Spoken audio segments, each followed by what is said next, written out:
blacking out, passing out in someone's bushes, trying not to throw up in your friend's car. These are all things that can happen if you go a little bit too far and get a little bit too drunk. So today I'm going to tell you a story about the time I went a little too far and got way too drunk. This story takes place during my 3rd year of college. My friends and I were planning on having the perfect Saturday. At 11 a.m. we were playing our rival school in a rugby match, and one of my best friends, Grayson, was playing on the visiting team. Then in the afternoon, our football team was playing the same rival school in the biggest game of the year. And then to top the day off, we were going to throw a post-game party at my friend Dana's dorm. To put it simply, it was going to be a fantastic day. So on Saturday morning, like any college student, I wake up at a bright and early 10:50. Shit, I'm about to miss the rugby game. So without even eating breakfast, I throw on some fresh clothes and run to the rugby field. And we had a great time watching the rugby game. Grayson's team got the win, and afterwards we met up with him to go get some food. Now, since I didn't have time to eat breakfast that day, I was starving, and my fat ass decided it would be a good idea to get an extra large pizza and eat the whole thing in one sitting. And this was where I made my first critical error. You see, when you have a really full stomach, your body doesn't absorb alcohol very quickly. This means that when you're drinking, you have to be a lot more patient and wait for the alcohol to soak in. But shit, the football game's about to start. I don't have time to be patient. So 3 shots down the hatch it is, and then we're off to the game. And we're having a really fun time watching the football game, but the whole time I'm noticing that I'm not nearly as drunk as I should be.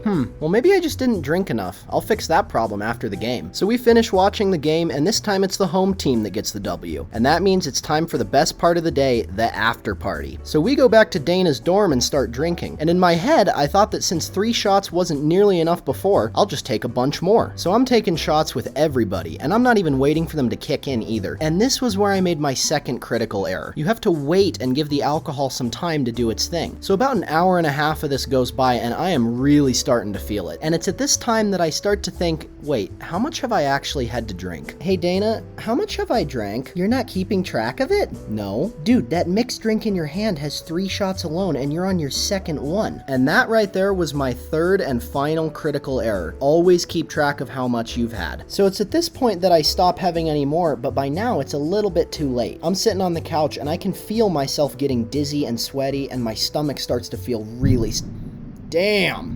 And my stomach starts to feel really sick. And at this point, Dana realizes that I'm not doing well and says, yeah, we should probably get you home. And she calls my friend Renee to come pick me up. And the whole time I'm waiting for Renee to arrive, I'm just sitting on the couch trying not to throw up. And even after she got there, Jake, Renee's here to pick you up. Just give me a minute. I need a minute or I'm gonna throw up in her car. Just give me a second. So once I get a little bit of composure back, I walk outside and get in the car. And even though the ride was only a few minutes, that was the longest car ride of my life. Having the spins and trying not to throw up in your friend's car sucks ass, bro. So Renee drops me back off at my place, and I go lay down on my couch so my roommates can keep an eye on me. And as I'm laying there, I suddenly get this panicked thought that I'm still at Dana's dorm and Renee is waiting for me. Shit, Renee's outside waiting for me. I gotta get out. Wait a second, I'm at my dorm. She literally just drove me home. How the fuck did I just space out an entire car ride? So I laid back down, and after a long time dealing with the spins, I finally managed to get some rest. Until the next morning, of course, when I got my shit rocked by the worst headache I think I have ever had. So the moral of this story, if you're gonna drink, drink responsibly. And don't be a dumbass and eat an entire extra large pizza beforehand like I did. Need more videos to watch? Here's a playlist of all the videos I've ever made on this channel.